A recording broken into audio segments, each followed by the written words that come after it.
പിതാവിൻ്റെയും പുത്രൻ്റെയും പരിശുദ്ധാത്മാവിൻ്റെയും നാമത്തിൽ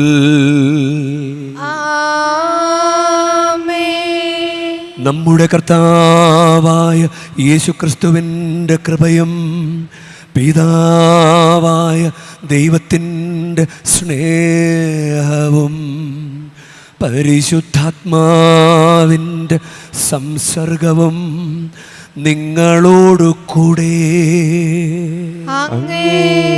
ആത്മാവോടും കൂടെ. ഈശോയിൽ സ്നേഹമുള്ളവരെ, ഒക്ടോബർ 20 ഇന്ന് നമ്മൾ വിശുദ്ധ പൗലോസ്, കുരിശിൻ്റെ വിശുദ്ധ പൗലോസിൻ്റെ തിരുനാൾ കൊണ്ടാടുകയാണ്.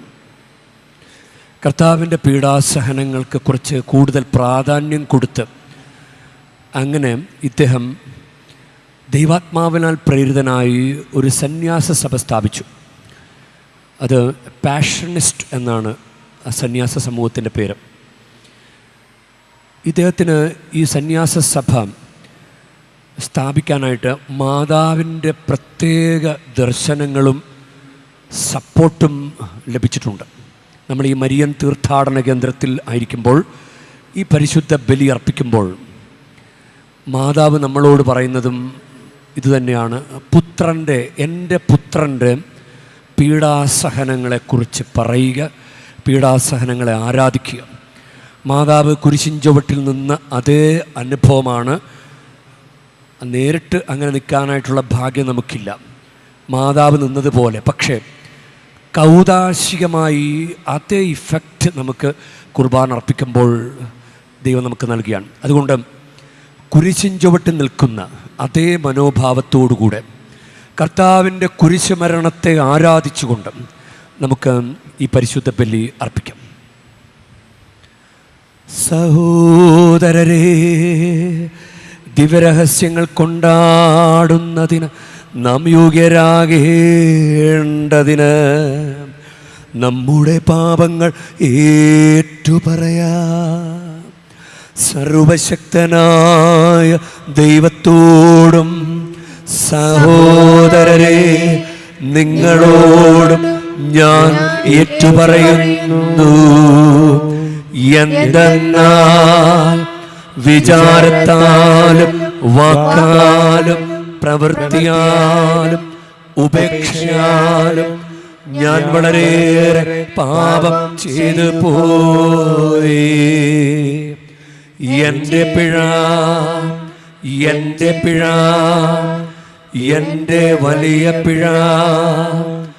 ആകയാൽ നിത്യകന്യകയായ പരിശുദ്ധ മറിയത്തോടും എല്ലാ മാലാഖമാരോടും വിശുദ്ധരോടും സഹോദരരെ നിങ്ങളോടും ഞാൻ അപേക്ഷിക്കുന്നു, എനിക്കു വേണ്ടി നമ്മുടെ കർത്താവായ ദൈവത്തോട് പ്രാർത്ഥിക്കണമേ. സർവശക്തനായ ദൈവം കനിഞ്ഞ് നമ്മുടെ പാപങ്ങൾ പൊറുത്ത് നമ്മെ നിത്യജീവിതത്തിലേക്ക് നയിക്കുമാറാകട്ടെ.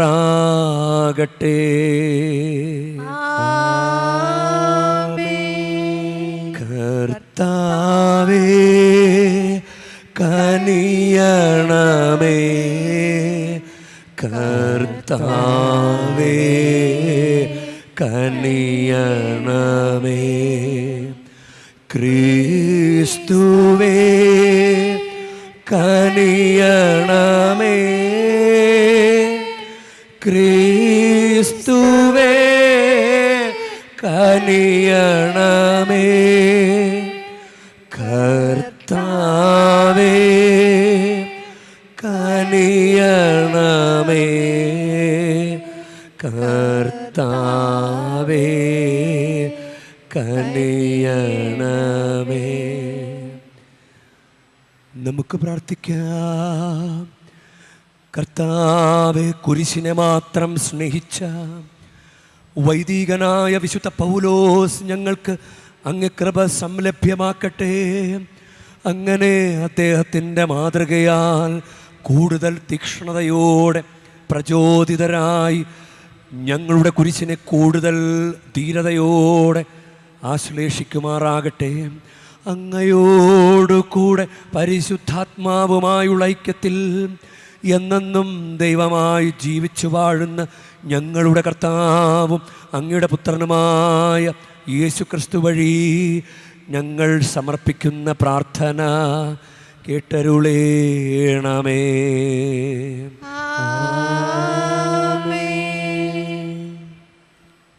വിശുദ്ധ പൗലോസ് അപ്പോസ്തലൻ റോമാക്കാർക്ക് എഴുതിയ ലേഖനത്തിൽ നിന്നും, സഹോദരരെ, വിശ്വാസമില്ലാത്തവനെ പോലെ ദൈവത്തിൻ്റെ വാഗ്ദാനത്തിനെതിരായി അബ്രഹാം ചിന്തിച്ചില്ല.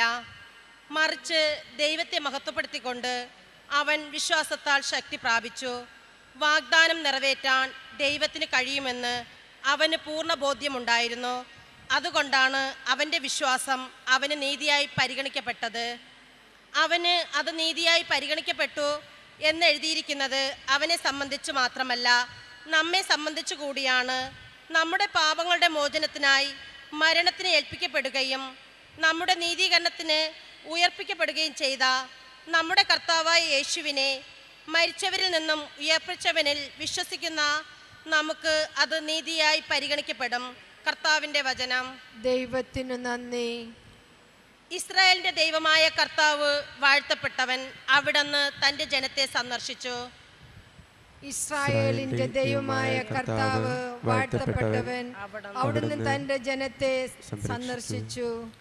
ആദ്യം മുതൽ തൻ്റെ വിശുദ്ധന്മാരായ പ്രവാചകന്മാരുടെ അധരങ്ങളിലൂടെ അവിടുന്ന് അരുൾ ചെയ്തതുപോലെ തൻ്റെ ദാസനായ ദാവീദിൻ്റെ ഭവനത്തിൽ നമുക്ക് ശക്തനായ ഒരു രക്ഷകനെ ഉയർത്തി. ഇസ്രായേലിൻ്റെ ദൈവമായ കർത്താവ് വാഴ്ത്തപ്പെട്ടവൻ. അവിടുന്ന് തൻ്റെ ജനത്തെ സന്ദർശിച്ചു. ഇസ്രായേലിന്റെ ദൈവമായ കർത്താവ് വാഴ്ത്തപ്പെട്ടവൻ. അവിടുന്ന് തന്റെ ജനത്തെ സന്ദർശിച്ചു. ശത്രുക്കളിൽ നിന്നും നമ്മെ വെറുക്കുന്നവരുടെ കയ്യിൽ നിന്നും നമ്മെ രക്ഷിക്കാനും നമ്മുടെ പിതാക്കന്മാരോട് വാഗ്ദാനം ചെയ്ത കാരുണ്യം നിവർത്തിക്കാനുമാണ് ഇത്. ഇസ്രായേലിന്റെ ദൈവമായ കർത്താവ് വാഴ്ത്തപ്പെട്ടവൻ. അവിടുന്ന് തന്റെ ജനത്തെ സന്ദർശിച്ചു. ഇസ്രായേലിന്റെ ദൈവമായ കർത്താവ് വാഴ്ത്തപ്പെട്ടവൻ. അവിടുന്ന് തന്റെ ജനത്തെ സന്ദർശിച്ചു. നമ്മുടെ പിതാവായ അബ്രഹാത്തോട് ചെയ്ത അവിടുത്തെ വിശുദ്ധമായ ഉടമ്പടി അനുസ്മരിക്കാനും ശത്രുക്കളുടെ കൈകളിൽ നിന്നും വിമോചിതനായി നിർഭയമായി പരിശുദ്ധിയിലും നീതിയിലും എപ്പോഴും അവിടുത്തെ മുമ്പിൽ ശുശ്രൂഷ ചെയ്യാൻ വേണ്ട അനുഗ്രഹം നമുക്ക് നൽകാനുമായിട്ടാണ് ഇത്. ഇസ്രായേലിന്റെ ദൈവമായ കർത്താവ് വാഴ്ത്തപ്പെട്ടവൻ. അവിടുന്ന് തന്റെ ജനത്തെ സന്ദർശിച്ചു. ഇസ്രായേലിന്റെ ദൈവമായ കർത്താവ് വാഴ്ത്തപ്പെട്ടവൻ. അവിടുന്ന് തന്റെ ജനത്തെ സന്ദർശിച്ചു. Hallelujah, hallelujah.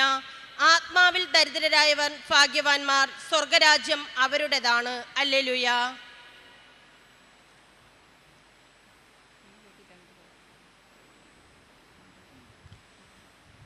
കർത്താവ് നിങ്ങളോട് കൂടെ. അങ്ങേ ആത്മാവോടും കൂടെ. ലൂക്ക എഴുതിയ വിശുദ്ധ സുവിശേഷത്തിൽ നിന്നുള്ള വായന. കർത്താവേ, അങ്ങേക്ക് മഹത്വം. അക്കാലത്ത് ജനക്കൂട്ടത്തിൽ നിന്ന് ഒരുവൻ യേശുവിനോട് പറഞ്ഞു, ഗുരു, പിതൃസ്വത്ത് ഞാനുമായി പങ്കുവയ്ക്കാൻ എൻ്റെ സഹോദരനോട് കൽപ്പിക്കണമേ. യേശു അവനോട് ചോദിച്ചു, ഹേ മനുഷ്യ, എന്നെ നിങ്ങളുടെ ന്യായാധിപനോ സ്വത്ത് ഭാഗിക്കുന്നവനോ ആയി ആര് നിയമിച്ചു? അനന്തരം അവൻ അവരോട് പറഞ്ഞു, ജാഗരൂകരായിരിക്കുവിൻ, എല്ലാ അത്യാഗ്രഹങ്ങളിലും നിന്ന് അകന്നിരിക്കുകയും ചെയ്യുവിൻ. മനുഷ്യജീവിതം സമ്പത്ത് കൊണ്ടല്ല ധന്യമാകുന്നത്. ഒരു ഉപമയും അവൻ അവരോട് പറഞ്ഞു. ഒരു ധനികൻ്റെ കൃഷിസ്ഥലം സമൃദ്ധമായ വിളവ് നൽകി. അവൻ ഇങ്ങനെ ചിന്തിച്ചു, ഞാൻ എന്തു ചെയ്യും? ഈ ധാന്യം മുഴുവൻ സൂക്ഷിക്കാൻ എനിക്ക് സ്ഥലമില്ലല്ലോ. അവൻ പറഞ്ഞു, ഞാൻ ഇങ്ങനെ ചെയ്യും, എൻ്റെ അറപ്പുരകൾ പൊളിച്ച് കൂടുതൽ വലിയവ പണിയും. അതിൽ എൻ്റെ ധാന്യവും വിഭവങ്ങളും സംഭരിക്കും. അനന്തരം ഞാൻ എൻ്റെ ആത്മാവിനോട് പറയും, കർത്താവേ, അനേക വർഷത്തേക്ക് വേണ്ട വിഭവങ്ങൾ നിനക്കായി സംഭരിക്കപ്പെട്ടിരിക്കുന്നു. വിശ്രമിക്കുക, തിന്നുകുടിച്ച് ആനന്ദിക്കുക. എന്നാൽ ദൈവം അവനോട് പറഞ്ഞു, ഭോഷ, ഈ രാത്രി നിന്റെ ആത്മാവിനെ നിന്നിൽ നിന്ന് ആവശ്യപ്പെടും. അപ്പോൾ നീ ഒരുക്കി വച്ചിരിക്കുന്നവ ആരുടേതാകും? ഇതുപോലെയാണ് ദൈവസന്നിധിയിൽ സമ്പന്നനാകാതെ തനിക്ക് വേണ്ടി സമ്പത്ത് ശേഖരിച്ചു വയ്ക്കുന്നവനും. കർത്താവിൻ്റെ സുവിശേഷം. ക്രിസ്തുവേ, അങ്ങേക്ക് സ്തുതി.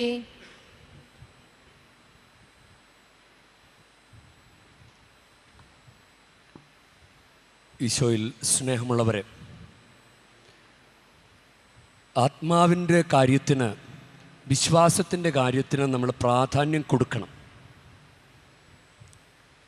അത് വളരെ അത്യാവശ്യമുള്ളൊരു കാര്യമാണ്. നമുക്ക് പലർക്കും മനസ്സിലാകാത്തൊരു കാര്യമാണ്. ഇപ്പോൾ നമ്മുടെ കേരള ജനതയെ സംബന്ധിച്ചിടത്തോളം കുറേയൊക്കെ ലോകാരൂപിയിലാണ് നമ്മൾ ജീവിക്കുക. നമുക്ക് നമ്മുടെ ആത്മീയതയിൽ പോലും നമ്മൾ ലോകാരൂപി കയറ്റിവെക്കുന്നുണ്ട്. ഈശോ വന്നത് പരിശുദ്ധാത്മാവിൽ ആണ്, ഇല്ല? ഈശോ വരാൻ വേണ്ടി പരിശുദ്ധ മറിയത്തെ ഒരുക്കിയത് ജന്മപാപമില്ലാതെ തികച്ചും ദൈവികമാണ്. ലോകത്തിൻ്റെ അരൂപി ഒട്ടും തന്നെയില്ല. അങ്ങനെ ഈശോ നമുക്ക് വേണ്ടി മരിച്ച് പാപമോചനവും രക്ഷയും സൗഖ്യവും വിടുതലും എല്ലാം നേടാൻ വേണ്ടി നമ്മൾ വന്നു നിൽക്കുമ്പോൾ നമ്മൾ ഈ ദൈവിക കാര്യങ്ങൾ സ്വീകരിക്കുന്നത് ലോകാരൂപിയിലാണ്. അതിൻ്റെ ചില ലക്ഷണങ്ങൾ നമുക്ക് കണ്ടു തുടങ്ങിയിട്ടുണ്ട് നമ്മുടെ സമൂഹത്തിൽ. ഷോർട്സൊക്കെ ധരിച്ച് പുരുഷന്മാർ കുർബാനയ്ക്ക് വരിക. ഒരു 60 വയസ്സിന് മേലുള്ള അപ്പന്മാരും അമ്മമാരും അവർ കുറച്ച് നല്ല രീതിയിൽ നല്ല ഭയഭക്തി ആദരവോടുകൂടെയൊക്കെ വരുന്നുണ്ട്. പക്ഷേ 50 വയസ്സിനൊക്കെ താഴെ, 60 വയസ്സിനൊക്കെ താഴെയുള്ള മുതിർന്ന സഹോദരന്മാർ കുർബാനയ്ക്കും കുമ്പസാരത്തിനും ഷോർട്സ് ധരിച്ച് വരുന്നു. സ്ത്രീകൾ തലമറയ്ക്കാതെ, ഷോളൊന്നും ധരിക്കാതെ, സ്കാഫൊന്നും ധരിക്കാതെ, അങ്ങനെ അതൊരു ലക്ഷണമാണ്. ഇനി കുർബാന സമയത്ത് ഫോട്ടോ എടുക്കുക, വീഡിയോ പിടിക്കുക, അത് ഈ ദൈവീകതയിൽ ലോകാരൂപി കയറ്റിവെക്കുന്നതാണ്. ഇനി സ്ത്രീകൾ മദ്യപിക്കാൻ തുടങ്ങിയിട്ടുണ്ട്. ഇനി മിശ്രവിവാഹം നമുക്കൊരു പ്രശ്നമല്ല. ഇപ്പോൾ നമ്മൾ മാനുഷികത പറഞ്ഞ് ദൈവികതയിൽ ലോകാരൂപി കയറ്റിവെച്ചുകൊണ്ടിരിക്കുക. ഇനി ലിവിൻ ടുഗദർ, അത് നാട്ടിലും വിദേശത്തും ഒരു കുഴപ്പമില്ലാതായിട്ടുണ്ട്. വ്യഭിചാരം, അതായത് രണ്ടുപേരുടെ സമ്മതത്തോടുകൂടെയുള്ള ശാരീരിക ബന്ധം, വിവാഹത്തിന് പുറമെയോ വിവാഹത്തിന് ശേഷമോ മുമ്പോ വിവാഹത്തിന് ശേഷമോ ഉള്ള ബന്ധങ്ങൾ, അത് പരസ്പര സമ്മതത്തോടെ സിവിൽ നിയമം അനുസരിച്ച് കുഴപ്പമില്ല എന്നുള്ളത് അത് പാപമാണോ എന്ന ചിന്ത ഇപ്പോൾ വന്നു തുടങ്ങി. ദൈവത്തിൻ്റെ കൽപ്പന അനുസരിച്ച് അത് പാപമാണ്. അങ്ങനെ വിദേശത്തൊക്കെ പോകുന്നവരെ റൂം റെൻറ്റിന് അത് ഷെയർ ചെയ്യാൻ വേണ്ടിയിട്ട് ഒരുമിച്ച് താമസിക്കുന്നു. സ്ത്രീകളും പുരുഷന്മാരും ഒരുമിച്ച് താമസിക്കുന്നു. അബോർഷൻ വരെ നടക്കുന്നു. ഇതൊന്നും ഒരു കുഴപ്പമില്ലാതായി. ഇനിയും വീട്ടിലെന്തെങ്കിലും ഒരു പ്രശ്നം ഉണ്ടെങ്കിൽ ഉടനെ തന്നെ പഴയ കാമുകിയെ വിളിച്ച കോണ്ടാക്റ്റ് തുടങ്ങുന്നു. അങ്ങനെ വിവാഹേതര ബന്ധങ്ങൾ ഒരു കൂസലില്ലാതെ നടന്നുകൊണ്ടിരിക്കുന്നു. അതാണ് ആത്മീയതയിൽ ലോകാരൂപി കയറ്റിവെച്ചുകൊണ്ടിരിക്കുക. ലോകാരൂപി ദൈവം ചെയ്ത പരിപൂർണ ആത്മീയതയിൽ ചെയ്ത കാര്യം, പരിശുദ്ധാത്മാവിൽ ചെയ്ത കാര്യം നമുക്ക് പൂർണ്ണമായിട്ടും ദൈവാരൂപിയിൽ ചെയ്യാൻ സാധിക്കുന്നില്ല. 5 കൂദാശകൾ സ്വീകരിച്ച വിശുദ്ധീകരിക്കപ്പെട്ട ശരീരം, മാമോദീസ, കുമ്പസാരം, കുർബാന, സ്ഥൈര്യലേപനം, വിവാഹം, 5 കൂദാശകൾ സ്വീകരിച്ച് വിശുദ്ധീകരിക്കപ്പെട്ട ശരീരം പാപത്തിൽ കൊണ്ട് വെച്ചു കൊടുക്കാൻ ഒരു കൂസലുമില്ല. അതാണ് ഇന്ന് ഒന്നാം വായനയിൽ അബ്രഹാത്തിൻ്റെ കാര്യം പറഞ്ഞുകൊണ്ട് റോമാക്കാർക്ക് എഴുതിയ ലേഖനം 4-ാം അധ്യായം 20-ാം വാക്യത്തിൽ, വിശ്വാസമില്ലാത്തവനെ പോലെ ദൈവത്തിൻ്റെ വാഗ്ദാനത്തിനെതിരായി അവൻ ചിന്തിച്ചില്ല, മറിച്ച് ദൈവത്തെ മഹത്വപ്പെടുത്തിക്കൊണ്ട് അവൻ വിശ്വാസത്താൽ ശക്തി പ്രാപിച്ചു. വാഗ്ദാനം നിറവേറ്റാൻ ദൈവത്തിന് കഴിയും എന്ന് അവന് പൂർണ്ണ ബോധ്യമുണ്ടായിരുന്നു. ഇതാണ് അബ്രഹാത്തിൻ്റെ ഒരു ക്വാളിറ്റി. അതാണ് വിശ്വാസം. എൻ്റെ ദൈവം എല്ലാം കാണുന്ന ദൈവമാണ്, എൻ്റെ കൂടെയുള്ള ദൈവമാണ്, എന്നെ അനുഗ്രഹിക്കുന്ന ദൈവമാണ്. ഇത് അങ്ങനെ ഈ അബ്രഹാത്തിനുണ്ടായ വിശ്വാസമാണ്. നമുക്ക് ഇപ്പോൾ മക്കളൊക്കെ ഒരു മകൻ അല്ലെങ്കിൽ ഒരു മകൾ, അങ്ങനെയൊക്കെ മക്കളൊക്കെ കുറവാണ്. അതുകൊണ്ട് തന്നെ ഈ സ്വാർത്ഥപരമായിട്ടുള്ള ചിന്ത, എനിക്കെൻ്റേത് എന്നൊക്കെയുള്ള ചിന്ത കൂടിക്കൂടി വരിക. ദൈവം തൻ്റെ ഏകപുത്രനെ വിട്ടുതന്ന ആ സ്നേഹം, അത് മാതാവ് ഈശോയെ അവതരിപ്പിക്കാൻ മാതാവ് തയ്യാറായ ആ സന്നദ്ധത, അത് ആ ഒരു വിധേയത്വം, ആ ഒരു എളിമ, ആ ഒരു കീഴ്വഴക്കം ഒന്നും നമുക്ക് കൈമോശം വന്നുകൊണ്ടിരിക്കുക. ഇന്ന് നമ്മൾ കൊണ്ടാടുന്ന കുരിശിൻ്റെ വിശുദ്ധ പൗലോസ്, വിശുദ്ധ പോൾ, അദ്ദേഹം 16 മക്കൾ ഒരുവനാണ്. അതുകൊണ്ട് അപ്പനും അമ്മയും എപ്പോഴും വിശുദ്ധരുടെ ജീവചരിത്രമൊക്കെ പറഞ്ഞു കൊടുത്തിരുന്നു. അതുകൊണ്ട് മക്കൾക്ക് സഭയോട് ഭയങ്കര സ്നേഹമുണ്ടായിട്ടുണ്ട്. ഡോളിക്ക് പകരം കുരിശ് കൊടുത്തിട്ടുണ്ടെന്നാണ് പറയുക. കുരിശ് പിടിച്ചോ, കളിപ്പാട്ടങ്ങൾ മേടിച്ചു കൊടുക്കുന്നതിന് പകരം അത് നന്നായിട്ട് അവർ കൈകാര്യം ചെയ്തു. കുരിശിനെ ബഹുമാനിക്കാതെയല്ല. ഈ വിശുദ്ധൻ മണിക്കൂറുകൾ ഈശോയുടെ പീഡാസനങ്ങൾ ധ്യാനിച്ച് പ്രാർത്ഥിച്ചുകൊണ്ടിരുന്നു എന്ന് പറയുക. അങ്ങനെ ഒരു ദർശനമുണ്ടായി ഈ വിശുദ്ധന്. എൻ്റെ മകനെക്കുറിച്ച് നീ പ്രസംഗിക്കുക, എൻ്റെ മകൻ്റെ പീഡാസഹനങ്ങളെക്കുറിച്ച് പ്രസംഗിക്കാൻ വേണ്ടി നീ ഒരു സന്യാസ സഭ സ്ഥാപിക്കാം. അപ്പോൾ അദ്ദേഹം ഇതിനു വേണ്ടിയിട്ടൊക്കെ പരിശ്രമിച്ചു. പക്ഷേ വലിയ തടസ്സങ്ങൾ, പോപ്പിൻ്റെ അനുവാദമൊക്കെ വേണമല്ലോ ഒരു സന്യാസ സഭ തുടങ്ങാനായിട്ട്. അങ്ങനെ റോമിൽ മാതാവിൻ്റെ ഒരു പള്ളി കയറി പ്രാർത്ഥിച്ചുകൊണ്ടിരുന്നിട്ട് ഇദ്ദേഹം പറഞ്ഞു, പരിശുദ്ധ അമ്മേ, എന്നൊന്ന് സഹായിക്കണേ, ഞാൻ അമ്മയുടെ മകൻ്റെ പീഡാസഹനങ്ങളെക്കുറിച്ച് പ്രസംഗിച്ചോളാം എന്ന് പറഞ്ഞ് വാക്ക് കൊടുത്തു. അപ്പോൾ ഉടനെ തന്നെ ഈ സഭയുടെ പാഷനിസ്റ്റ് സഭയുടെ നടപടികളൊക്കെ പൂർത്തിയായി. അങ്ങനെ അത് ഇന്ന് സഭയിൽ അതൊരു നല്ലൊരു സന്യാസ സഭയായിട്ട് നിലകൊള്ളുകയാണ്. അപ്പം ഇത് ആത്മീയതയിലാണ്. ആത്മീയത ഇന്ന് നമ്മൾ 1-ാം വായനയിൽ കേൾക്കുന്ന കാര്യം, അബ്രഹാം ദൈവം ഇടപെടും, ദൈവം എനിക്ക് ഉന്നതനായൊരു ദൈവമുണ്ട്, വാഗ്ദാനങ്ങളിൽ വിശ്വസ്തനായ ദൈവമുണ്ട് എന്ന് അബ്രഹാം വിശ്വസിച്ചു. അബ്രഹാം അതുകൊണ്ട് വിശ്വാസത്താൽ നീതീകരിക്കപ്പെട്ടു. ലോകാരൂപി ജീവിക്കുന്ന നമുക്ക് ലോകത്തിൻ്റെ കാര്യങ്ങൾക്ക് പ്രാധാന്യം കൊടുക്കുമ്പോൾ ദൈവത്തിൻ്റെ സന്നിധി വന്നിട്ടും ചരട് കെട്ടാനും തൂവാല കെട്ടാനും താഴ്ത്ത് പൂട്ടാനും നമ്മുടെ സിലബസിലേ ഇല്ലാത്ത കാര്യങ്ങൾ ചെയ്യാൻ, ലോകത്തിൻ്റെ പ്രശ്നങ്ങൾക്ക് ലോകത്തെ സമീപിക്കുമ്പോൾ, ലോകത്തിൻ്റെ അരൂപിയെ കൂട്ടുപിടിക്കുമ്പോൾ, അപ്പോഴും ദൈവം പറയുന്നത് അബ്രഹാം നീതീകരിക്കപ്പെട്ടത് വിശ്വാസത്താലാണ്. നിനക്ക് നീതി കിട്ടിയല്ല, പരിപൂർണമായിട്ട് ലോകത്തിന് നിന്നെ രക്ഷിക്കാൻ പറ്റുകയല്ല. നിനക്ക് മനസ്സിലായില്ലേ? ലോകത്തിൻ്റെ ചിന്തകളിലൂടെ നീ പോയില്ലേ, ലോകത്തിൻ്റെ രീതിയിലൂടെ നീ നിൻ്റെ പ്രശ്നങ്ങൾക്ക് പരിഹാരം കാണാൻ നീ ശ്രമിച്ചില്ലേ, എന്നിട്ട് നിനക്ക് പരിഹാരം ഉണ്ടായോ? ഈ അബ്രഹാം വിശ്വാസത്താൽ നീതീകരിക്കപ്പെട്ടതുപോലെ നിന്റെ ദൈവമായ കർത്താവ് നിന്നെ രക്ഷിക്കാൻ വേണ്ടി പുത്രനെ അയച്ചു. ആ പുത്രൻ നമുക്ക് വേണ്ടി നീതിയായി കുരിശിൽ മരിച്ചു. നമ്മൾ നീതിയാകാൻ വേണ്ടി, നാം എല്ലാവരും ദൈവത്തിന് നീതിയാകാൻ വേണ്ടി പാപമറിയാത്തവനെ ദൈവം നമുക്ക് വേണ്ടി പാപമാക്കി. അപ്പം ഇത് നമുക്കും സംലഭ്യമാണ്. അത് ഇന്നത്തെ വചനം തന്നെ പറയുകയാണ്. റോമാക്കാർക്ക് എഴുതിയ ലേഖനം 4:22 മുതൽ, അതുകൊണ്ടാണ് അവൻ്റെ വിശ്വാസം അവന് നീതിയായി പരിഗണിക്കപ്പെട്ടത്. അവനത് നീതിയായി പരിഗണിക്കപ്പെട്ടു എന്നെഴുതിയിരിക്കുന്നത് അവനെ സംബന്ധിച്ച് മാത്രമല്ല, നമ്മെ സംബന്ധിച്ചു കൂടിയാണ്. നമ്മുടെ പാപങ്ങളുടെ മോചനത്തിനായി മരണത്തിന് ഏൽപ്പിക്കപ്പെടുകയും നമ്മുടെ നീതീകരണത്തിനായി ഉയർപ്പിക്കപ്പെടുകയും ചെയ്ത നമ്മുടെ കർത്താവായ യേശുവിനെ മരിച്ചവരിൽ നിന്ന് ഉയർപ്പിച്ചവനിൽ വിശ്വസിക്കുന്ന നമുക്കും അത് നീതിയായി പരിഗണിക്കപ്പെടും. അതാണ് നമുക്ക് ഈ ഒരു ദൈവം ചെയ്ത ഈ മഹാപ്രവൃത്തി, ഈശോയുടെ കുരിശുമരണത്തെ നമ്മൾ അംഗീകരിക്കുക. മാതാവിൻ്റെ മഹത്വത്തിന് കാരണം ഈ കുരിശുമരണത്തെ ആരാധിച്ച. നിങ്ങളിപ്പോൾ ഒരു വീട്ടിൽ ഒരു നല്ലൊരു കാര്യം ചെയ്തു, നല്ല അടിപൊളി ഒരു ഭക്ഷണം ഉണ്ടാക്കുകയോ ഒരു ചായ ഉണ്ടാക്കുകയോ ചെയ്തു കഴിഞ്ഞാൽ, അപ്പോൾ വീട്ടുകാരെല്ലാവരും അത് രുചിച്ചിട്ട് പറയും, കൊള്ളാം, സൂപ്പറായിരിക്കുന്നു, നന്നായിട്ട് ചെയ്തു എന്ന് പറയുമ്പോൾ നിങ്ങൾക്ക് സന്തോഷം ഉണ്ടാകിയല്ലേ? അതുപോലെ ദൈവം ചെയ്ത പ്രവൃത്തിയെ നമ്മൾ അംഗീകരിക്കണ്ടേ? ദൈവം ചെയ്ത പ്രവൃത്തി എന്താ? ഈശോയെ വിട്ടു തന്നു, ഈശോ കുരിശിൽ മരിച്ചു. ഈ പ്രവൃത്തി അംഗീകരിക്കണ്ടേ? നമ്മൾ ഈശോയുടെ കുരിശിൻ്റെ മുമ്പിൽ നിന്നിട്ട് ആ കൊള്ളാം ഈശോയെ, നീ സൂപ്പറായിട്ട് മരിച്ചിട്ടുണ്ട് അങ്ങനെ പറഞ്ഞാൽ ശരിയാകുമോ? അതൊരു അവഹേളനം പോലെയാവും, നിന്ന പോലെയാവും. നമ്മൾ ഈശോയുടെ കുരിശ് മരണത്തെ അംഗീകരിക്കേണ്ടത് കുർബാനർപ്പണത്തിൽ യോഗ്യതയോടെ പങ്കുചേർന്ന് കുമ്പസാരിച്ച പ്രസാദപരാവസ്ഥ സ്വീകരിച്ച് യോഗ്യതയോടെ പരിശുദ്ധ കുർബാന സ്വീകരിച്ചിട്ടാണ്. ഈ ഒരു കാര്യം വഴിയാണ്, ഈ 3 കാര്യം, കുർബാനർപ്പണം, കുമ്പസാരം, കുർബാന സ്വീകരണം, ഇതുവഴിയാണ് ദൈവം ചെയ്ത ഈ മഹാപ്രവൃത്തിയെ നമ്മൾ അംഗീകരിക്കേണ്ടത്. അതാണ് നമ്മൾ ലോകത്തിൻ്റെ അരൂപിയിലല്ല ദൈവത്തെ സമീപിക്കേണ്ടത്. ലോകത്തിൻ്റെ ചിന്തയിലൂടെ അല്ല നമ്മുടെ പ്രശ്നങ്ങൾക്ക് പരിഹാരം കാണാൻ. കുറച്ച് ലോകത്തിൻ്റെ അരൂപിയും കുറച്ച് ദൈവം, അങ്ങനെയല്ല.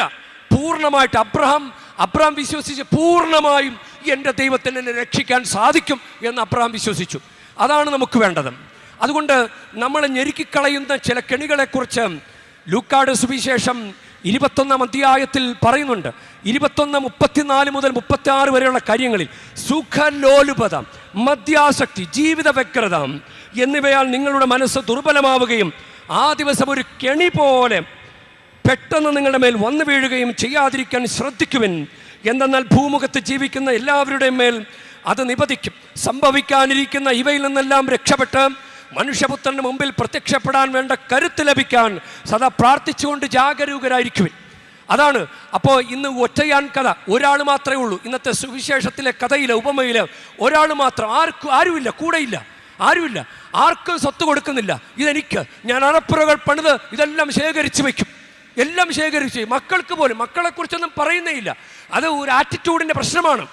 ഞാൻ പറഞ്ഞില്ല, ഒറ്റ മക്കൾ വളരുന്ന കുടുംബങ്ങളിൽ ഈ സ്വാർത്ഥതയുണ്ട്. നിങ്ങൾ ഒന്ന് ചിന്തിച്ചേ, നമ്മുടെ മാതാപിതാക്കളുടെ കാലശേഷം നമുക്ക് മിണ്ടിയും പറഞ്ഞും നിൽക്കാൻ സഹോദരങ്ങളെ ഉള്ളൂ. ഒറ്റ മക്കളുടെ കുടുംബങ്ങൾ ചിന്തിച്ചോ, മക്കൾക്ക് കൂട്ടായിട്ട് 2 മക്കളെ, സഹോദരങ്ങളെ കൂടി കൊടുക്കണം. എന്നാലേ അവർ, അല്ലെങ്കിൽ ഈ സ്വാർത്ഥ ചിന്തയിലേക്ക് വരും. എനിക്കുള്ളതെല്ലാം എനിക്ക്, ഞാനെല്ലാം ശേഖരിച്ച് വയ്ക്കും. അങ്ങനെ ചിന്തിച്ചവനെ സുവിശേഷം വിളിക്കുന്ന പേരും ലൂക്ക 12:20, ഭോഷ. ഇന്ന് രാത്രി നിന്റെ ജീവൻ പോയാൽ എന്ത് ചെയ്യും? അതാണ്, ഒരു കെണി പോലെ പെട്ടെന്ന് വരും. ലോകത്തിൻ്റെ അരൂപിയിലെ കർത്താവിനെ സമീപിക്കുന്നത്, വിഭക്ത ഹൃദയത്തോടെ കർത്താവിനെ സമീപിക്കരുത്. വചനം പറയുകയാണ്, ലോകത്തിൻ്റെ അരൂപിയിൽ സെക്കുലറൈസേഷൻ കയറ്റിവെച്ചിട്ട് നിന്റെ ദൈവം ചെയ്ത പ്യുവർ സ്പിരിച്വലൈസേഷനിലേക്ക് നിനക്ക് വരാൻ പറ്റുകയില്ല. നീ സെക്കുലറൈസേഷൻ വിടൂ, നീ ദൈവത്തിൻ്റെ സന്നിധിയിലേക്ക് വാ. അതാണ് ധൂർത്തപുത്രന് അത് തിരിച്ചറിവുണ്ടായി. അവൻ സ്വത്ത് മേടിച്ച് അങ്ങനെ പോയി. അവൻ വിചാരിച്ചു പണം മതി എന്ന് വിചാരിച്ചു. പണം മതി എന്ന് വിചാരിച്ചവന് പണി കിട്ടിയപ്പോൾ അവൻ പഠിച്ചു, എൻ്റെ അപ്പനാണ് എൻ്റെ സ്വത്തെന്ന് മനസ്സിലായി. തിരിച്ചു വന്ന് കാലേ വീണു. അങ്ങനെ പരിപൂർണമായിട്ട് സറണ്ടർ ചെയ്തു. മാതാവ് ഇതൊന്നും ഇങ്ങനെയൊന്നും കെണിയിലൊന്നും പെട്ടില്ല. മാതാവിന് ആദ്യം തന്നെ മനസ്സിലായി, ഇവനാണ് എൻ്റെ രക്ഷകൻ, ഇവനാണ് എൻ്റെ സ്വത്ത്, അതുകൊണ്ട് ഇതാ കർത്താവിൻ്റെ ദാസി എന്ന് പറഞ്ഞു. പ്രിയ സഹോദരങ്ങളെ, നമുക്കതുകൊണ്ട് ഇത് നമ്മൾ ഏറ്റുപറയണം. ഇത് നമുക്ക് നീതിയായിട്ട് ഭവിക്കും. നിങ്ങൾ ഈശോയുടെ കുരിശ് മരണത്തെ ആരാധിച്ചാൽ സ്വർഗത്തിന് അത് കാണുമ്പോൾ സന്തോഷം ഉണ്ടാവും. നിങ്ങളുടെ കുടുംബത്തിൽ മക്കൾ ജനിക്കും, നിങ്ങളുടെ കുടുംബത്തിൽ കടബാധ്യതകൾ മാറും, വിവാഹങ്ങൾ നടക്കും, ജോലി ലഭിക്കും, മദ്യപാനം മാറും. നിങ്ങൾ ദൈവത്തെ ആരാധിച്ചാൽ അങ്ങനെ പറയുന്നുണ്ടല്ലോ, നിങ്ങൾ ദൈവമായ കർത്താവിനെ ആരാധിച്ചാൽ നിങ്ങളുടെ ഇടയിൽ വന്ധ്യത ഉണ്ടാകിയില്ല, രോഗങ്ങൾ നിർമാർജനം ചെയ്യും. പുറപ്പാടിൻ്റെ പുസ്തകത്തിൽ പറയുന്ന വചനമാണ് 20-ാം അധ്യായത്തിൽ. അതുകൊണ്ട് നമുക്ക് ദൈവത്തെ ആരാധിക്കാം പൂർണ്ണമായിട്ട്. ഈ വിശുദ്ധൻ പഠിപ്പിക്കുന്ന കാര്യം, കുരിശും പിടിച്ചോണ്ട് നടന്ന് അത്ഭുതങ്ങൾ ചെയ്തിട്ടുള്ള വിശുദ്ധനാണ്. കുരിശ് പിടിച്ചിട്ട് ശാസിച്ചിട്ട് മഴ പോലും മാറിപ്പോയിട്ടുണ്ട്. ജനങ്ങളുടെ ശുശ്രൂഷകൾ ഒരുമിച്ച് പങ്കുചേരുമ്പോൾ മഴക്കാറുണ്ടായി. വിശുദ്ധൻ കുരിശ് പിടിച്ച് മഴമേഘങ്ങളെ ശാസിച്ചു. അങ്ങനെ കുരിശിൻ്റെ യോഗ്യതയാലാണ് നമുക്ക് രക്ഷയുണ്ടാകുന്നത്. അതുകൊണ്ട് കുരിശിനെ ആരാധിക്കണം. ദൈവം ചെയ്ത ഈ പ്രവൃത്തിയെ നമ്മൾ അംഗീകരിക്കണം, മനസ്സുകൊണ്ട് ആരാധിക്കണം. അത് നമ്മൾ ചെയ്യണം. ക്രൂശിൽ കണ്ടു ഞാൻ നിൻ സ്നേഹത്തെ, ആഴമാർന്ന നിൻ മഹാത്യാഗത്തെ. ക്രൂശിൽ കണ്ടു ഞാൻ നിൻ സ്നേഹത്തെ, ആഴമാർന്ന നിൻ മഹാത്യാഗത്തെ. പകരം എന്തു നൽകും ഞാനിനി, ഹൃദയം പൂർണ്ണമായി നൽകുന്നു താതനായി. പകരം എന്തു നൽകും ഞാനിനി, ഹൃദയം പൂർണ്ണമായി നൽകുന്നു താതനായി. പരിശുദ്ധമ്മേ, അമ്മ പൂർണ്ണമായി നൽകിയതുപോലെ പാതി കൊടുത്ത് നടക്കുന്നവരാ ഞങ്ങൾ. പാതി കൊടുത്ത് നടന്നിട്ട് ഞങ്ങൾക്ക് മനസ്സിലായി, ഇങ്ങനെയല്ല സമർപ്പണമെന്ന്, ഇങ്ങനെയല്ല ആത്മീയതയിൽ സെക്യുലറൈസേഷൻ ചെയ്തു വെച്ച് ഞങ്ങളിങ്ങനെ പാതി ഹൃദയം കൊടുത്ത് നടക്കുക. കർത്താവേ, അമ്മയെപ്പോലെ, പരിശുദ്ധമ്മയെപ്പോലെ, ധൂർത്തപുത്രനെ പോലെ ഹൃദയം പൂർണ്ണമായിട്ട് കൊടുക്കാൻ, കർത്താവിൻ്റെ കുരിശുമരണത്തെ ആരാധിച്ച് കത്തോലിക്ക വിശ്വാസം ജീവിതം നയിക്കുവാൻ ഞങ്ങളെ സഹായിക്കണമേ. ആമേൻ.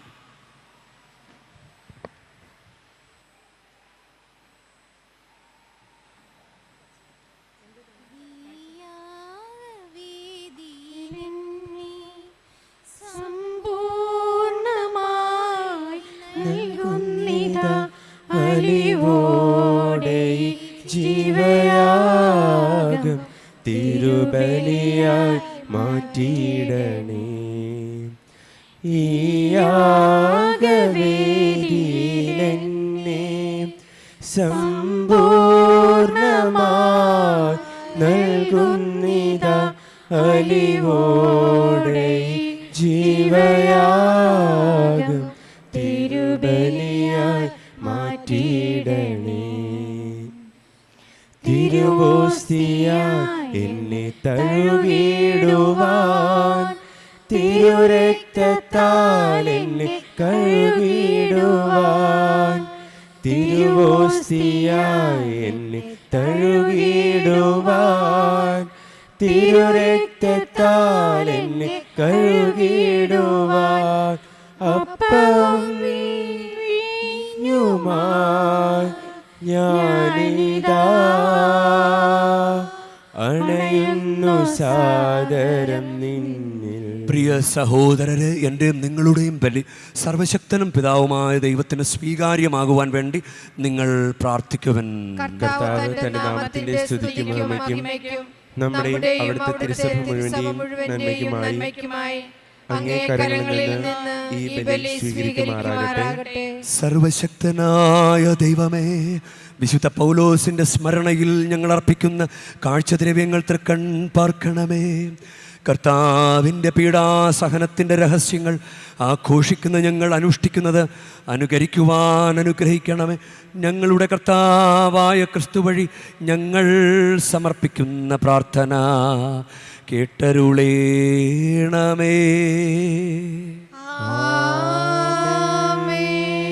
കർത്താവ് നിങ്ങളോട് കൂടെ, ആത്മാവോടും കൂടെ. ഹൃദയങ്ങൾ ഉയർത്തുവിൻ. കർത്താവിലേക്ക് ഞങ്ങൾ ഉയർത്തിയിരിക്കുന്നു. നമ്മുടെ കർത്താവായ ദൈവത്തിന് നന്ദി പ്രകാശിപ്പിക്കാം.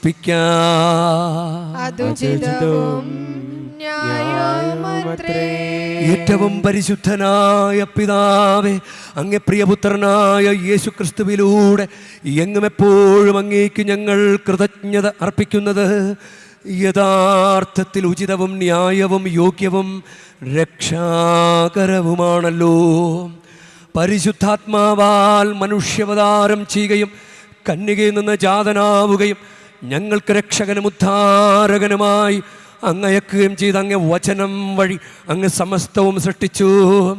അങ്ങ് തിരുവുള്ളം നിറവേറ്റിക്കൊണ്ടും പരിശുദ്ധമായൊരു ജനത്തെ അങ്ങേക്ക് നേടിത്തന്നുകൊണ്ടും പീഡാസഹന വേളയിൽ കൈകൾ വിരിച്ച് അവിടുന്ന് മരണം ഉന്മൂലനം ചെയ്യുകയും ഉത്ഥാനം വെളിപ്പെടുത്തുകയും ചെയ്തു. ആകയാൽ എല്ലാ മാലാഖമാരോടും വിശുദ്ധരോടും ചേർന്ന് അങ്ങയുടെ മഹത്വത്തെ പ്രകീർത്തിച്ചുകൊണ്ട് ഞങ്ങളും താഴ്മയോടെ ആലപിക്കുന്നു. പരിശുദ്ധൻ പരിശുദ്ധൻ പരിശുദ്ധൻ, സൈന്യങ്ങൾ തൻ കർത്താവാം ദൈവം പരിശുദ്ധൻ. ദൈവം പരിശുദ്ധൻ. നിരുപമങ്ങേ മഹിമകളാ നിറഞ്ഞു മഹിയും വിണ്ടലവും. ഹോസാന ഹോസാന അത്യുന്നതങ്ങളിൽ ഹോസാന. കർത്താവിൻ തിരുനാമത്തിൽ വരുവോനേറ്റം ധന്യനുമാ. ഹോസാന ഹോസാന അത്യുന്നതങ്ങളിൽ ഹോസാന. ഭക്തിയോടുകൂടെ സാധിക്കുന്ന എല്ലാവർക്കും മുട്ടുമെന്ന് നിൽക്കാം. നമ്മുടെ സങ്കടങ്ങൾ, നമ്മുടെ തടസ്സങ്ങൾ, വൈവാഹിക ദോഷങ്ങൾ, കുഞ്ഞുങ്ങളില്ലാത്ത അവസ്ഥ, ഇതെല്ലാം ഈ കാഴ്ച വസ്തുക്കളുടെ മേൽ പരിശുദ്ധാത്മാവ് നിറഞ്ഞ് ഇത് ഈശോയുടെ ശരീരം രക്തവുമായി മാറുന്നത് പോലെ ഞങ്ങളുടെ ജീവിതത്തെ ഒന്ന് രൂപാന്തരപ്പെടുത്തണമേ. കർത്താവേ, സർവവിശുദ്ധിയുടെ ഉറവിടമായ അങ്ങ് സത്യമായും പരിശുദ്ധനാകുന്നു. ആകയാൽ അങ്ങ് ആത്മാവാൽ മഞ്ഞുകണം പോലെ ഈ കാണിക്കകൾ പവിത്രമാക്കണമേ. അങ്ങനെ ഞങ്ങൾക്കായി ഇവ ഞങ്ങളുടെ കർത്താവായ യേശു ക്രിസ്തുവിൻ്റെ ശരീരവും രക്തവുമായി തീരുമാറാകട്ടെ. അവിടുന്ന് ഒറ്റിക്കൊടുക്കപ്പെട്ട് സോമനസാലെ പീഡകൾ സഹിച്ചപ്പോൾ അപ്പമെടുത്ത് കൃതജ്ഞത പ്രകാശിപ്പിച്ച് മുറിച്ച് തൻ്റെ ശിഷ്യന്മാർക്ക് കൊടുത്തുകൊണ്ട് അരുൾ ചെയ്തു. എല്ലാവരും ഇതിൽ നിന്ന് വാങ്ങി ഭക്ഷിക്കുവിൻ. എന്തെന്നാലിത് നിങ്ങൾക്കു വേണ്ടി അർപ്പിക്കാനിരിക്കുന്ന എൻ്റെ ശരീരമാകുന്നു.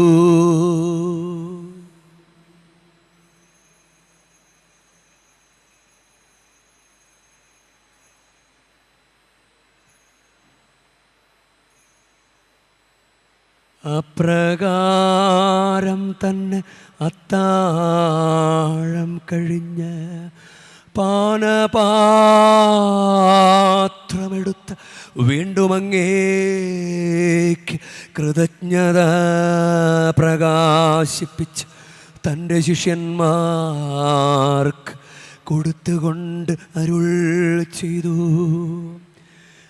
എല്ലാവരും വാങ്ങി ഇതിൽ നിന്ന് കുടിക്കുവിൻ. എന്തെന്നാലിത്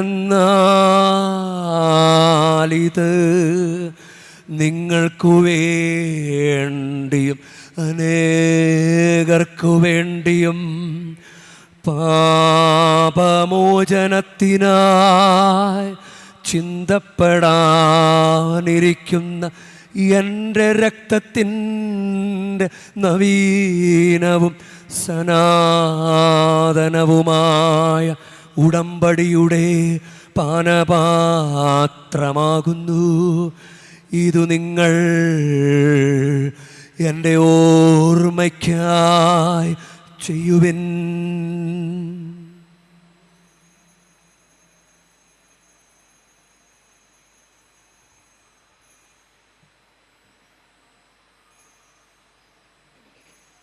വിശ്വാസത്തിൻ്റെ രഹസ്യം.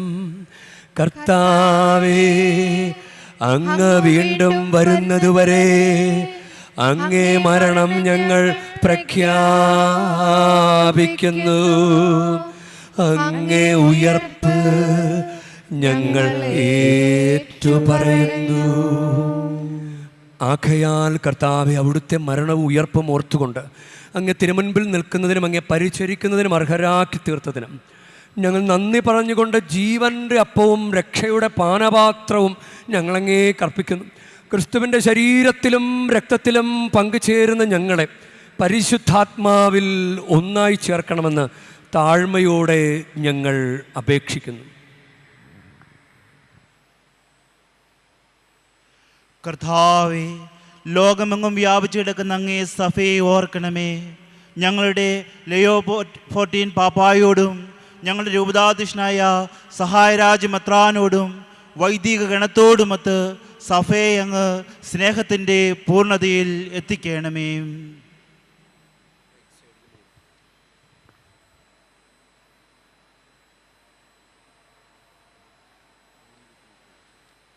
ഉയർപ്പിൻ്റെ പ്രത്യാശയോടെ നിദ്രകൊള്ളുന്ന ഞങ്ങളുടെ സഹോദരങ്ങളെയും അങ്ങേ കാരുണ്യത്തിൽ മരണമടഞ്ഞ സകല മനുഷ്യരെയും അങ്ങ് ഓർക്കുകയും അങ്ങേ മുഖത്തിൻ്റെ പ്രകാശത്തിലേക്ക് അവരെ സ്വീകരിക്കുകയും ചെയ്യണമേ.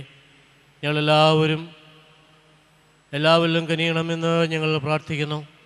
അങ്ങനെ ദൈവമായ വിശുദ്ധ കാമറിയത്തോടും ആ കനികളുടെ ഭർത്താവായ ഭാഗ്യപ്പെട്ട യൂസഫിനോടും അനുഗ്രഹീതരായ അപ്പസ്തലന്മാരോടും കാലാകാലങ്ങളിൽ അങ്ങേ പ്രസാദിപ്പിച്ച സകല വിശുദ്ധരോടുമൊത്ത് നിത്യജീവനിൽ പങ്കുചേരുവാൻ ഞങ്ങളെ അർഹരാക്കുകയും അങ്ങേ പുത്രനായ യേശുക്രിസ്തു വഴി ഞങ്ങൾ അങ്ങയെ സ്തുതിക്കുകയും മഹത്വപ്പെടുത്തുകയും ചെയ്യുന്നു.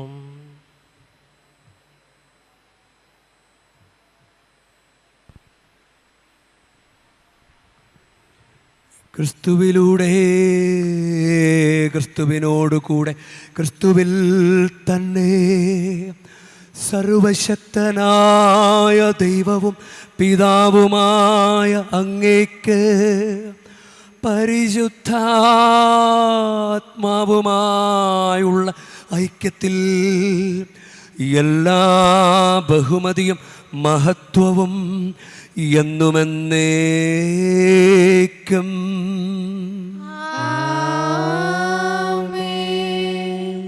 നമുക്ക് എഴുന്നേൽക്കാം. നമ്മുടെ കർത്താവ് കൽപ്പിച്ചതും പഠിപ്പിച്ചതും അനുസരിച്ച് നമുക്കൊന്ന് ചേർന്ന് സ്നേഹത്തോടെ ഭക്തിയോടുകൂടെ നമുക്ക് പ്രാർത്ഥിക്കാം.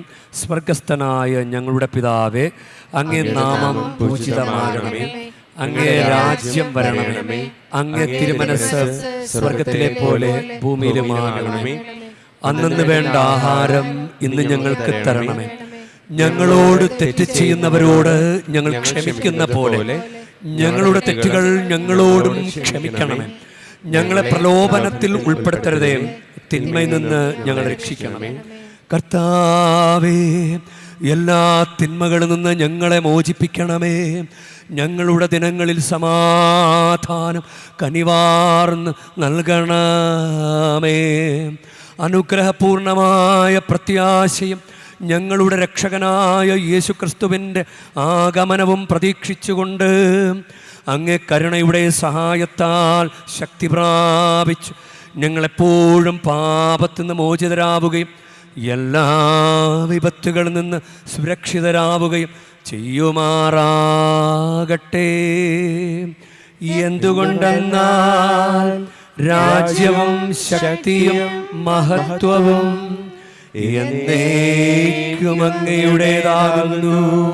സമാധാനം ഞാൻ നിങ്ങൾക്ക് നൽകുന്നു, എൻ്റെ സമാധാനം നിങ്ങൾക്ക് ഞാൻ തരുന്നുവെന്ന് അങ്ങേ അപ്പോസ്തലന്മാരോട് അരുൾ ചെയ്ത കർത്താവായ യേശുക്രിസ്തുവേ, ഞങ്ങളുടെ പാപങ്ങളല്ല പിന്നെയോ അങ്ങേ സഭയുടെ വിശ്വാസം തൃക്കൺ പാർത്ത് അങ്ങ് തിരുവുള്ളമനുസരിച്ച് സഭയ്ക്ക് സമാധാനവും ഐക്യവും നൽകുവാൻ കനിയണമേ.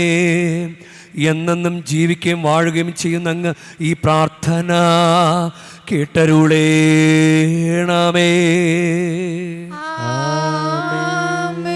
കർത്താവിൻ്റെ സമാധാനം നിങ്ങളോടു കൂടെ എപ്പോഴും ഉണ്ടായിരിക്കട്ടെ.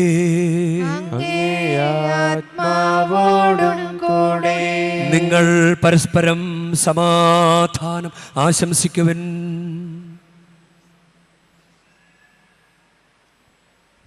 ലോകത്തിന്റെ പാപങ്ങൾ നീക്കുന്ന ദേവകുഞ്ഞാടെ ഞങ്ങളിൽ കനിയണമേ.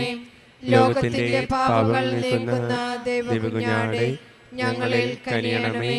ലോകത്തിന്റെ പാപങ്ങൾ നീക്കുന്ന ദേവകുഞ്ഞാടെ ഞങ്ങൾക്ക് സമാധാനം നൽകണമേ.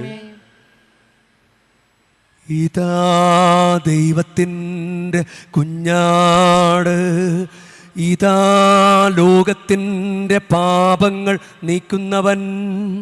കുഞ്ഞാടിൻ്റെ വിരുന്നിന് ക്ഷണിക്കപ്പെട്ടിരിക്കുന്നവർ അനുഗ്രഹീതർ. കർത്താവേ, അങ്ങന്റെ ഭവനത്തിൽ പ്രവേശിക്കാൻ ഞാൻ യോഗ്യനല്ല. അങ്ങ് ഒരു വാക്കുച്ചരിച്ചാൽ മാത്രം മതി, എൻ്റെ ആത്മാവ് സുഖം പ്രാപിക്കും.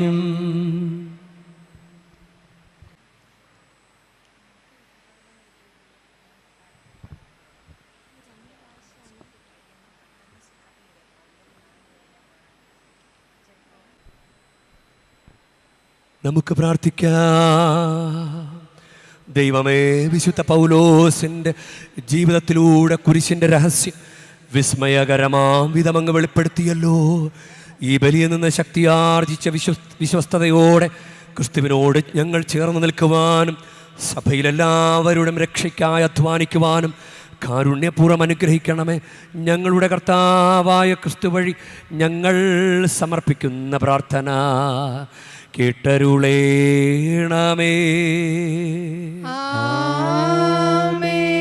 കർത്താവ് നിങ്ങളോടു കൂടെ,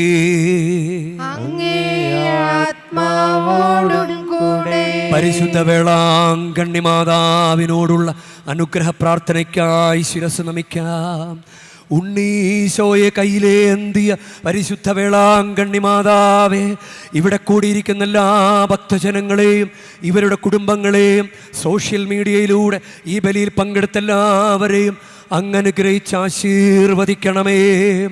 ഇവരുടെ മനസ്സ് തളർന്നു പോകുമ്പോൾ പാൽക്കാരനായ ബാലൻ്റെ പാൽക്കുടത്തിലെ പാൽ നിറഞ്ഞു തുളുമ്പിയതുപോലെ ഇവരെയും സന്തോഷത്താൽ നിറയ്ക്കണമേ. പരാജയങ്ങൾ ഇവരെ തളർത്തുമ്പോൾ മുടന്തനായ ബാലനെ നടക്കാനിടയാക്കിയതുപോലെ ഇവരെയും താങ്ങി നടത്തണമേ. പോർച്ചുഗീസ് നാവികരെ സുരക്ഷിതമായി കരയിലേക്ക് എത്തിച്ചതുപോലെ സങ്കടക്കടലിൽ വലയുന്ന എല്ലാവരെയും അങ്ങ് കരകയറ്റണമേ. അനുഗ്രഹദായിനിയായ പരിശുദ്ധ ആരോഗ്യമാതാവിൻ്റെ ആശീർവാദം നിങ്ങളോടു കൂടെ എപ്പോഴും ഉണ്ടായിരിക്കട്ടെ. ഈശോ തൻ്റെ മാതാവിൻ്റെ കരങ്ങളിലൂടെ നമ്മേവരെയും സ്പർശിക്കുകയും സുഖപ്പെടുത്തുകയും കാത്തു സംരക്ഷിക്കുകയും ചെയ്യട്ടെ. സർവശക്തനും കാരുണ്യവാനുമായ ദൈവം പിതാവും പുത്രനും പരിശുദ്ധാത്മാവും നിങ്ങളെ ഏവരെയും നിങ്ങളുടെ കുടുംബങ്ങളെയും നിങ്ങളുടെ പ്രാർത്ഥനാ നിയോഗങ്ങളെയും സമൃദ്ധമായി അനുഗ്രഹിക്കുമാറാകട്ടെ.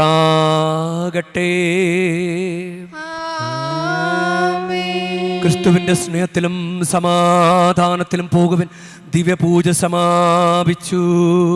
ദൈവത്തിന് നന്ദി.